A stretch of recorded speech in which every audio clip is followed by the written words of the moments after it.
नमस्कार दोस्तों, अगर आप लोग कभी शमशान घाट गए हों तो आप लोगों ने ज़रूर देखा होगा कि वहाँ पे शंकर भगवान विराजमान होते हैं। अब भगवान शंकर भगवान ही क्यों विराजमान होते हैं वहाँ?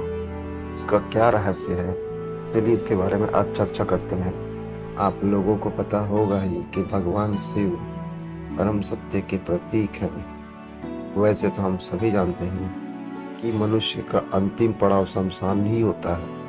मृत्यु के बाद ही शिव का संसार आरंभ होता है। शास्त्रों में कहा गया है, सत्यम शिवम सुंदरम, अर्थात शिव वो सत्य है जिसकी अनुभूति सबसे सुंदर है। शमशान एक ऐसा स्थान है जहाँ वैराग्य का वास होता है। मुझे, आपको, अन्य सभी को शमशान जाके एक क्षण वैराग्य की अनुभूति होती है। इस तथ्य का आभास होता है कि संसार एवं सांसारिकता मिथ्या है।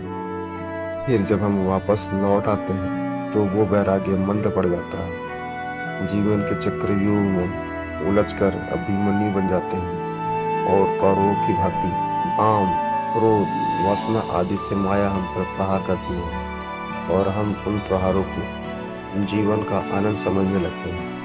शिव को शमशान में रहना ये बताता है कि वैराग्य ही है परम सत्य है। शिव को मोक्ष का देवता कहते हैं और बिना वैराग्य के मोक्ष असंभव है। शिव को भस्म लगाना इसी का सूचक है कि अतः सब कुछ विनाशशील है, क्योंकि शिव विनाश उदाहरण करते हैं, इसलिए वो भस्म लगाते हैं। भस्म संसार का नश्वरता का प्रतीक है और शिव का शमशान में होना इसका प्रतीक है कि नश्वरता को त्यागने के पश्चात ही मनुष्य उस सार्वभौमिक सत्य जिसका नाम शिव है, उस सत्य को प्राप्त कर सकता है। इसलिए प्राणी मात्र को उसकी नश्वरता का बोध कराने हेतु शिव शमशान में निवास करते हैं। तो ये थी पूरी कहानी।